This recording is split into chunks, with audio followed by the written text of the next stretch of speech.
Hello everyone, पिछली video में हमने जाना फॉर्म 16 क्या होता है और आज की इस वीडियो में हम जानेंगे फॉर्म 16 से जुड़े कुछ सवाल और उनके जवाब। तो पहला क्वेश्चन जो आप सभी के द्वारा मुझसे मालूम किया गया, फॉर्म 16 के लिए क्या योग्यता होनी चाहिए।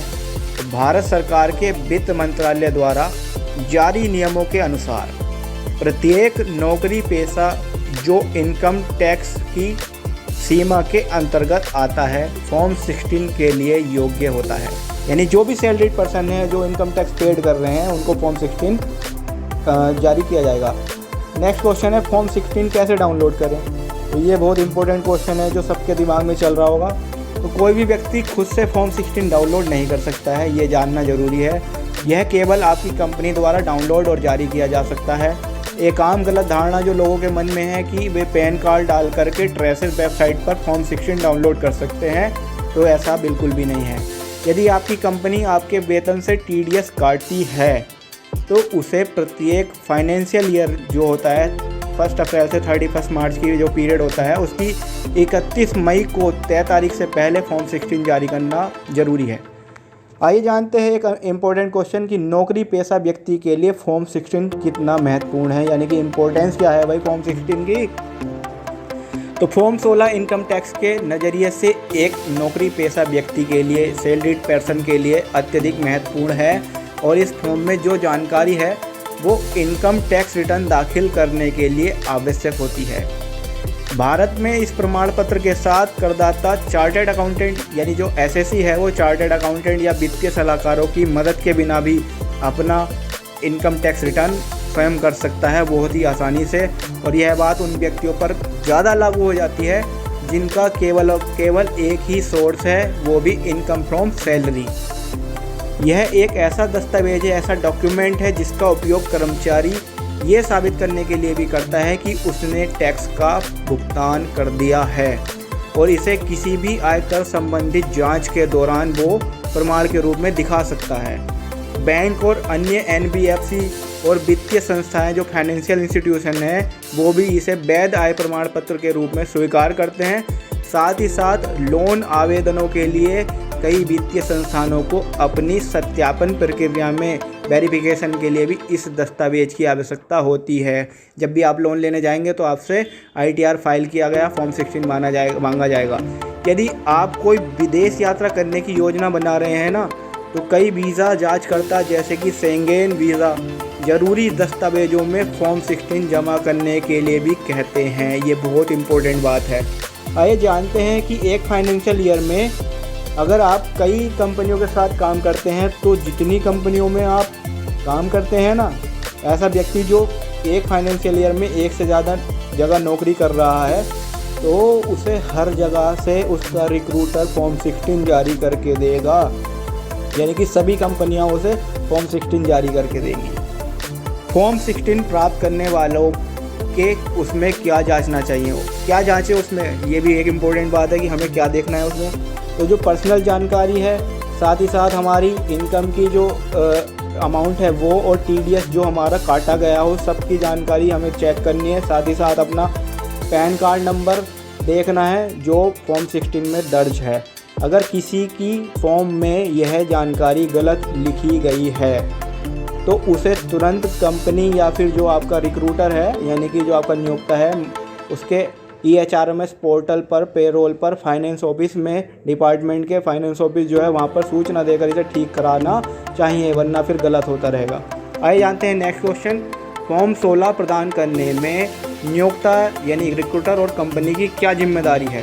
तो ये बहुत इंपॉर्टेंट क्वेश्चन है। एक फॉर्म 16 में सभी जानकारी जैसे कि वेतन यानी कि सैलरी, टैक्स माफ़ी यानी कि जो आपका रिफंड है वो, पैन, टैन आदि को सही ढंग से भरी गई हो।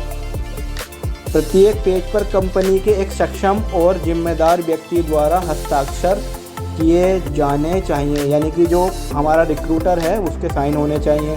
और कर्मचारी को 31 मई की समय सीमा से पहले प्रमाण पत्र जारी किया जाना चाहिए ताकि कर्मचारी अपना टैक्स रिटर्न समय पर भर सके, इनकम टैक्स रिटर्न भर सके सही टाइम पर। और नेक्स्ट क्वेश्चन है एक इम्पोर्टेंट क्वेश्चन, पिछले वर्षों के फॉर्म 16 जो प्रीवियस ईयर के हैं उनका क्या होगा भाई। तो यदि कोई व्यक्ति अपने पहले के फॉर्म 16 को खो देता है, मिस कर देता है कहीं, तो वो संबंधित नियोक्ता जो उसका रिक्रूटर है उसके पास जा सकता है और उन्हें उसी फार्म की एक डुप्लीकेट कॉपी वहाँ से इशूड कर दी जाएगी। नेक्स्ट क्वेश्चन क्या है भाई साहब?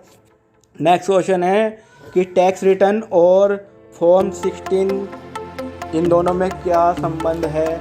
तो फॉर्म 16 सबसे महत्वपूर्ण दस्तावेजों में से एक है जिसकी ज़रूरत हर साल 31 जुलाई से पहले इनकम टैक्स रिटर्न दाखिल करते समय या उससे पहले ज़रूरत होती है। आपको इनकम टैक्स जब भरना होगा तो आपके हाथ में फॉर्म 16 होना ही चाहिए। अगर फॉर्म 16 नहीं हो तो क्या हम इनकम टैक्स रिटर्न नहीं भर सकते हैं? ये एक इम्पोर्टेंट क्वेश्चन है कि क्या होगा अगर फॉर्म 16 ना हो, इनकम टैक्स भर पाएंगे या नहीं भर पाएंगे? यह नियोक्ता कंपनी की जिम्मेदारी होती है कि वह वेतन पर टैक्स कटौती का प्रमाण पत्र यानी कि फॉर्म 16 जो है कर्मचारी को प्रदान करे, और ऐसा न करने में विफल हो गया है वो और ऐसा करने में सक्षम न हो पाने की स्थिति में आयकर अधिनियम की धारा 272(2)G के अनुसार उसे पर डे 100 रुपये पेनल्टी लगेगी। और यदि कोई कंपनी नियोक्ता कई अनुरोधों के बावजूद प्रमाण पत्र जारी करने से इनकार करता है तो संभावना है कि उसके द्वारा काटा गया टैक्स सरकारी अधिकारियों के पास जमा ही नहीं किया गया हो, तभी ऐसा कुछ हो सकता है।